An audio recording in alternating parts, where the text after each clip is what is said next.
That southwest wind is blowing mild like it always does out here. Through some quirk of nature, should that Chinook arch appear. The campfire flames jump and flash as they consume the evening damp. Barely audible, a horse bell rings, off somewhere east of camp. Two cowboys squat in silence as they complete their evening meal. They've never been the kind who easily share the way they feel. But Charlie, he's a Christian, so he says a silent prayer. Jake, he ain't so sure, so he pretends he doesn't care. Their cow camp destination's still a good 2 days away. A dangerous trail this time of year. So, with nothing else to say, they each hunt up a flat spot, just a place for rolling down that canvas bed, the only thing twixt man and frozen ground. Their morning will come early, long before the rising sun, with plans for lots of trail behind them before the day is done. Now sleep can come fast and sound for cowboys who've rode since early light, and that's just how things were when that Chinook finally lost its fight. The iron fist of winter punched in first freezing rain, then a deadly northeast blizzard blew its cruel refrain.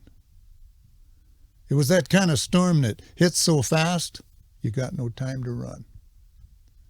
And even if you did, out there it wouldn't help you none.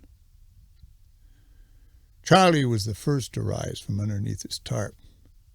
He felt the icy grip of fear clutching at his heart as he strained to hear beneath that fearsome roar like a choir of demons singing. But nowhere could be heard the welcome sound of bell a-ringing. He hollered to his partner, "I think the horses pulled. We're left afoot."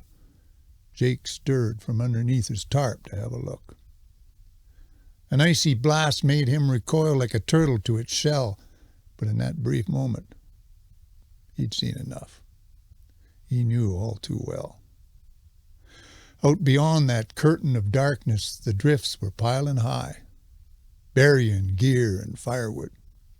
Then his hopes began to die, as he realized those hobbled horses would have pulled out hours ago, at first sign of that Chinook's demise, long before the snow. The jingle mare had pulled her stake and lit out with the rest. Just how long she'd been gone, he could only guess. They were products of these northern plains and would have sensed the weather's change, instinctively responding to the pull of their home range. So there'd be no sign, no tracks to strike out on at first light. Now the panic Jake felt creeping, he knew he'd have to fight. Clear thinking would be needed to survive the coming day.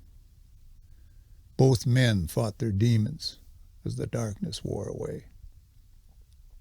Charlie said he recalled a brushed-in draw off northwest somewhere. Could be those horses head that way to find some shelter there.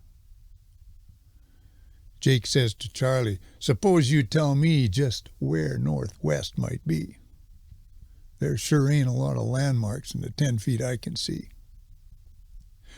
Charlie said that northeast wind should keep us running true. We'll just keep it on our right cheek. Seemed the only thing to do.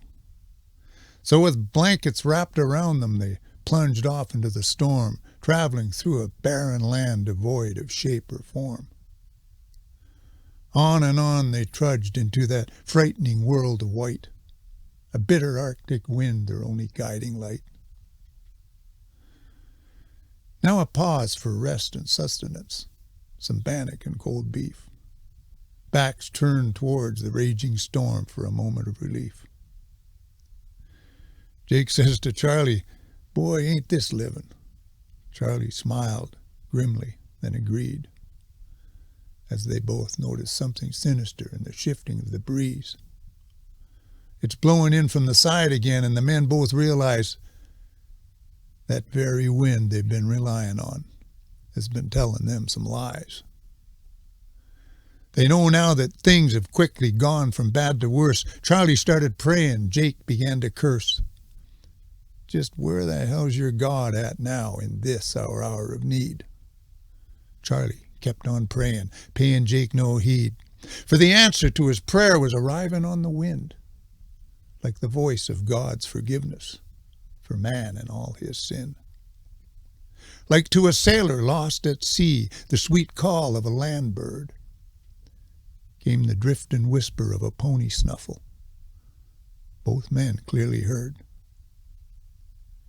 As they stumbled through those swirling drifts towards that happy sound, their wildest expectations could not account for what they found.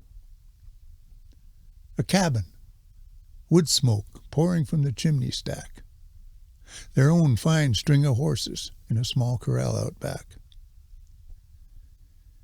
They stood there in astonishment, mixed with just a little fear. They both knew this country well enough. No one lived out here. As Jake stared hard at Charlie and Charlie back at Jake, the cabin door swung open, and there, standing in its wake, was a man of cowboy stature. Not young, but neither old. He just said, "You boys gonna stand there or come in out of the cold?" Well, this sure didn't seem a time to ask what he had on his mind, just how the hell he got there, or questions of that kind. So they'd accept in silent gratitude his hospitality, the warm meal, the good night's rest they'd need so desperately. The morning broke clear and calm above a world of trackless snow. The stranger threw his rig on a bald-faced bay, then said, "It's time to go." He laid a trail arrow straight to where they'd camped the previous night.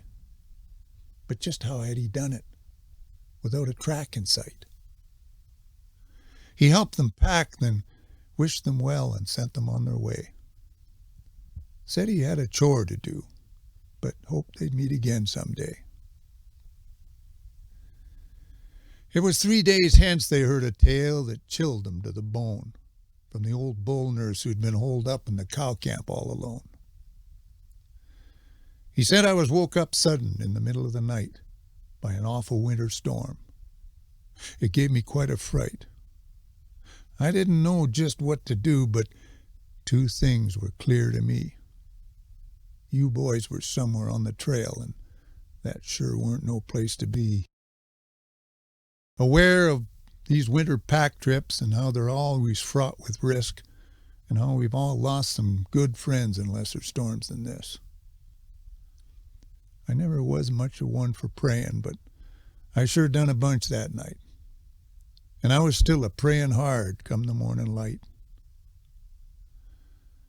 Late that day a thing occurred I couldn't quite explain.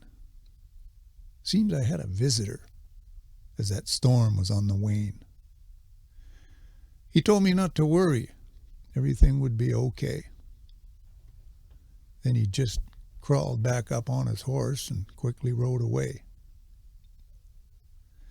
I was overcome with the feeling that things ain't quite what they seem. Did I really see what I just saw, or was it just some crazy dream? A rider coming through that storm? How could it even be? I pondered it for quite some time, till it finally came to me. The only explanation for what happened on that day. Jesus is a cowboy, and he rides a bald-faced bay.